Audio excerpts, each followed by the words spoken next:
Hey guys, what is up? Tabs McCaffrey here from the Urban Goddess shop. Welcome back to my channel. Today we are doing a crazy video. I haven't had one of these weeks in a while, but we're gonna go over 14 sales over $40, and this is in the last week because I literally just did one of these videos. Sales are starting to pick up again, so I feel like I'm gonna be able to put out this content at least once a week, just kind of sharing with you guys what is currently selling for that higher price. And this just kind of helps you when you're out thrifting and looking for items.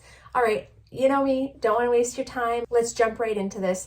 First one was a bundle. This bundle sold for $120. It is a 3-piece bundle. And to be honest, these 3 items I have had for over 6 months. So the first item is a Teos Penelope wedge shoe. These have a peep toe in them. They were in a size 8. Also in the bundle was a pair of Nayot red leather slip-on Mary Jane shoes. These were in a size 8 as well. And the last piece was an Anthro 3 Dots Dakota fleece jacket. I think I actually got this, it was in one of those like liquidation boxes. I can't remember which company. So I've had that one for over a year then. Took a long time to sell. I don't know, pretty good bundle. Happy to see these things moving.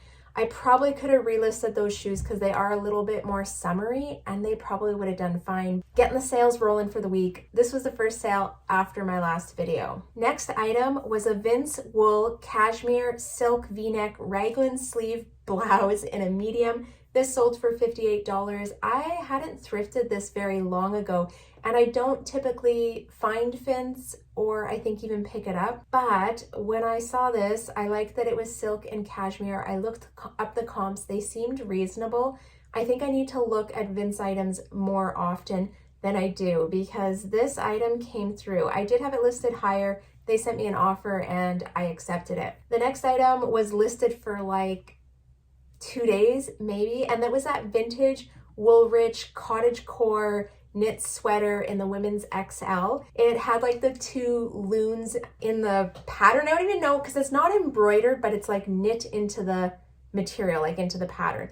Anyways, this was such a cool piece. It gave me all the grandma vibes. Like I said, I only had it listed for 2 days. I didn't even have a chance to cross list it over to Etsy, which I thought for sure this was going to be a sale on Etsy. Pretty shocked that it sold that quick on Poshmark. I think I had it listed at $75.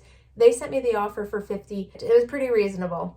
Next up is a vintage Northern Spirit fleece quilted chore coat in an oversized medium. I've had this one for maybe like 2 months and I'm really liking these quilted chore jackets. I actually just thrifted another one, showed it to you guys in that haul. If you haven't watched it, I'm gonna pop it up here.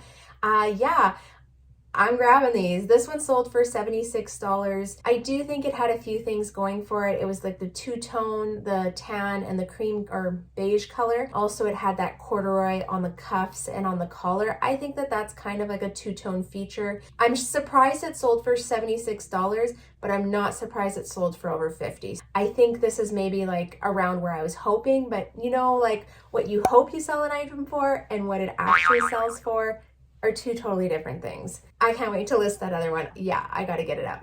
All right, next item to sell was a pair of Lululemon Time to Sweat crops in a 23-inch. These were a dark olive in a size 2. They sold for $60. This was actually a guest purchaser, and I could tell by their username it was just kind of a weird one. I just wanna say it pays to put like proper keywords in and to use good photos with a white background. I mean, obviously this is like an altered stock photo, but if you just even had your pants, if you can model them or have like a picture of it just kind of laid flat, that's fine. But that white background really boosts your items into the Google search. Always recommend it. And that was a pretty good sale. Next item, I've had these for quite a while. I honestly thought that they would sell sooner just because Aritzia has that faux leather pant that's very similar. These were a pair of vintage leather straight leg high-rise pants in black and in a size 14. What it had going was the size, definitely. Like I think 14s are a great size to be picking up, more like that large to extra large, and there's not a lot of stuff on the market for that size. I did have them listed at $120 and this was an offer for $84, which I accepted, but I've had them listed for 6 months, which is quite a while, just waiting for that perfect buyer. And as I think of it right now, I need to remove it from the other platforms because I did not delete them. Next up was kind of a wild card for me. I hear a lot about this brand, but I don't normally find it. So the brand was Diane von Furstenberg. This was a new with tags Tabala chiffon dress in a size 4. I did have it listed much higher, but I've been sitting on it forever. So it sold for $50. I'm happy with that. I just want to get some of these old inventory items moving through. Probably would have relisted it anyways.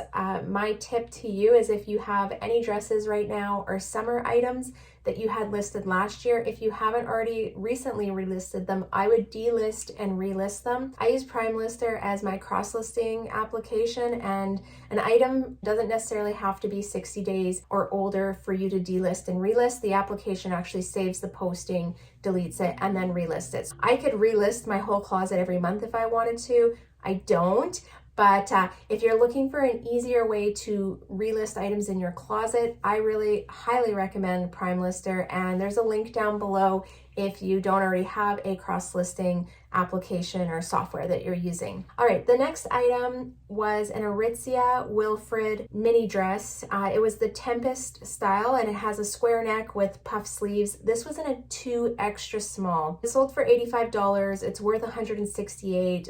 I literally bought this for my daughter last fall and was hoping to be able to sell it for more. The only thing is it's a 2X small. It's a lot harder to sell a 2X small than it is like a medium or a large. I wish this was a bit bigger, but whatever, it is what it is. I'm happy to get some of my money back, and because this is a personal sale and it was a personal item, I like this, and I always make sure. So here's another tip. Okay, when you are entering these items into Poshmark, I always go into that extra tab. I put my SKU in there for my inventory system, and then I'll put an estimate of what I think I paid for it. For items that are coming from my personal closet, I will always put $0 and I will type in the notes personal, something quick and easy. Where this comes in handy is when you do your taxes and you print off your report, your sales report, you can actually see the notes of where you wrote personal, and I will like quickly sort it and just remove all sales where I deemed as personal, because you don't actually, I'm going to stop. I'm not giving tax advice. Talk with your accountant, and it's a good thing because there's other rules when you're selling your personal items. Because I have a reselling business, I have items that I'm thrifting to sell, and then I'm also just selling my own items. And that's my tip for organizing those items, which ones are personal and which ones are not. I don't know, maybe use a spreadsheet. I don't, I'm pretty simple, and that's my quick tip. All right, moving along. Next item was an Anthropologie Saturday Sunday Story Stitch cardigan. I've had this one for a while as well, and it sold for $60, which I'm really surprised about. I feel like I was gonna pull this right away and take it to a buy-sell trade, because I was just like, it's not selling. Obviously, it was just a bad buy on my end. I think I did have it listed a little bit higher, but I've sent out super aggressive offers and no one has accepted. So that was a pleasant surprise for me. I didn't have to pull it and take it somewhere else. This next piece, oh my gosh, thank you, Gloria.